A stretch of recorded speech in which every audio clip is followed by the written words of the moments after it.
Salut distingués abonnés. Tout en espérant que vous allez bien, nous on se porte très bien. Devenir agriculteur ne s'improvise pas, mais il est capital d'acquérir un minimum de connaissances. Si vous êtes nouveau sur la chaîne, n'hésitez surtout pas de vous abonner, de commenter, de partager, de liker la vidéo en cours. Ici nous parlons agriculture, nous parlons apiculture, nous parlons agroforesterie, nous parlons élevage, nous parlons des différentes astuces qui peuvent vous permettre de réussir dans vos différents projets agro-silvo-pastoral. Alors, pour ceux qui ne me connaissent pas, bien sûr, je suis Juvenal Demès, entrepreneur agro-pastoral, promoteur de Dems Agroforestry Consulting. Alors, désolé, j'ai mangé le moringa, c'est un peu amer. Alors, ce que je voulais dire, c'est quoi? Il y a de cela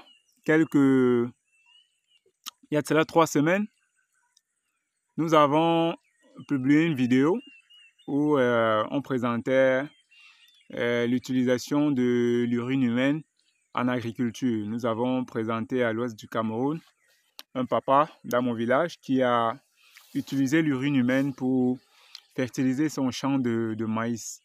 Et les résultats étaient vraiment formidables. C'était waouh, c'était vraiment waouh. Alors, déjà, merci pour tous ceux qui ont regardé la vidéo. Vous êtes plus de 75 000 à avoir regardé cette vidéo. Alors, lorsqu'on regarde les commentaires de cette vidéo, bien sûr, nous allons mettre le lien qui renvoie à cette vidéo dans la description de cette vidéo. Donc, allez juste dans la barre de description de cette vidéo pour revoir la vidéo pour ceux qui ont manqué la vidéo. Alors, lorsqu'on parcourait donc les différents commentaires pour répondre à quelques commentaires, on s'est rendu compte qu'il y avait plusieurs questions qui revenaient à plusieurs reprises, quoi. Il y avait plusieurs questions qui revenaient. La première, principalement, concernait la fermentation. Parce que, comme on vous l'a dit, on vous a dit que l'urine humaine était un très bon engrais.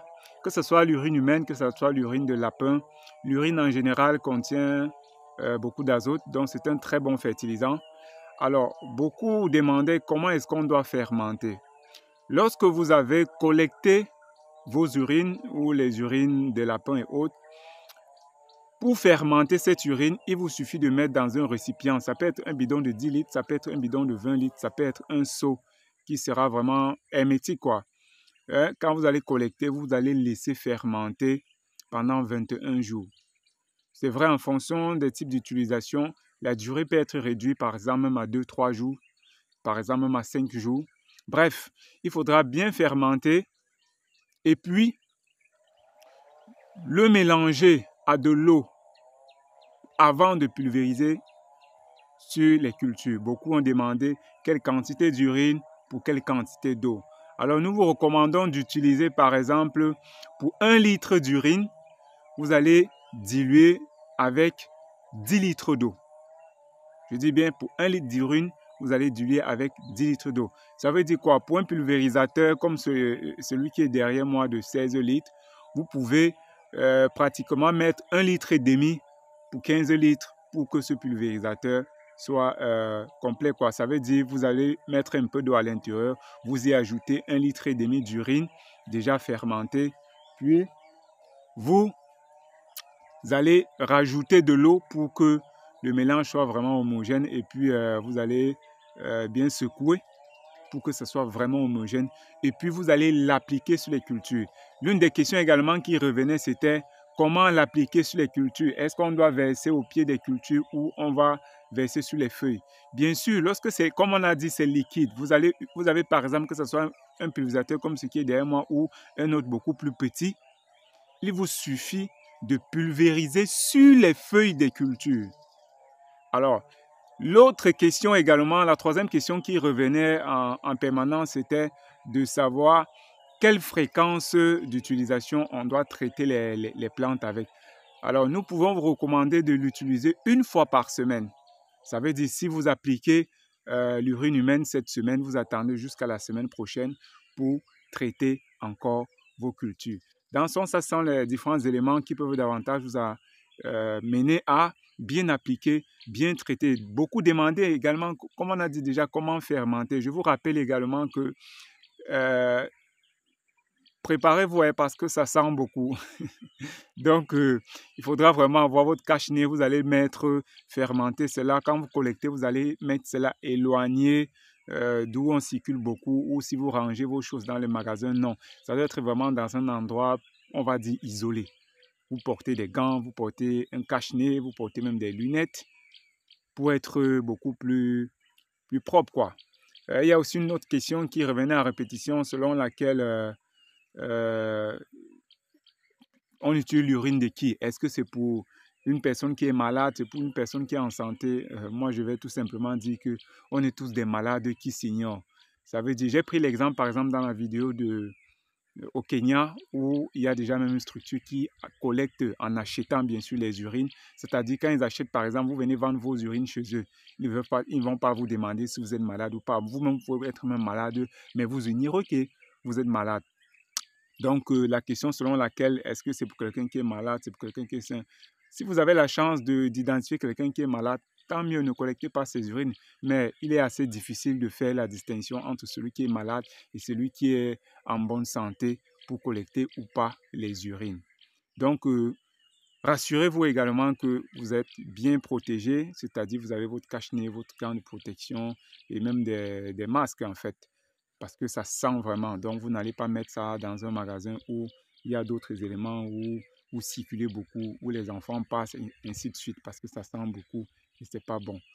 Alors, l'autre plus que nous apportons également à cette vidéo, c'est comment davantage enrichir ce mélange-là. Vous le savez, comme on a dit, l'huile est riche en azote. Si vous voulez davantage le rendre plus riche en potassium, par exemple, si c'est la période déjà de fructification où, vous le savez, le potassium permet la formation de bons fruits et ainsi de suite, vous pouvez également, lors de la fermentation, y mettre les peaux de banane mûre. C'est-à-dire, vous prenez les peaux de banane mûre, lorsque vous mangez de la banane mûre, vous prenez les peaux, vous ajoutez dans ce liquide-là. Et après, vous allez filtrer au moment de l'utilisation pour le diluer dans l'eau.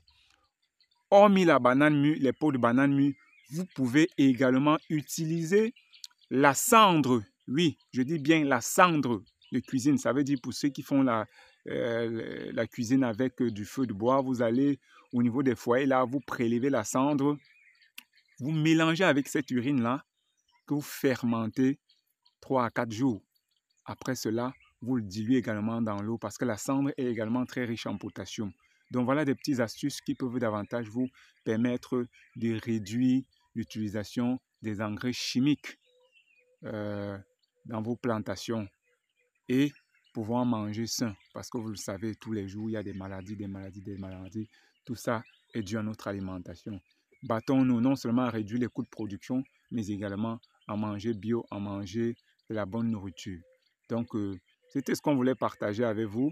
N'hésitez surtout pas de commenter, de laisser vos questions en commentaire, bien sûr, de liker, de partager la vidéo pour sensibiliser davantage.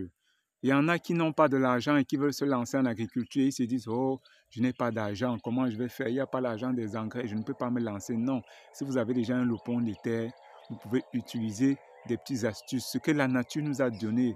Le créateur, celui qui a créé le ciel et la terre, a tout donné sur la terre. La végétation est là, tout est là. Nous avons les fesses d'animaux, que ce soit les fesses de lapins, de chèvres, de porcs, de poules pondeuses, de poulets, tout ça pour vous permettre de faire soit de l'agriculture naturelle, soit de l'agriculture bio, soit de l'agriculture intégrée. Donc, c'était ainsi le numéro d'aujourd'hui. On se dit à très bientôt pour une nouvelle vidéo et pour un nouveau partage. Surtout, n'hésitez pas d'aller dans la barre de description pour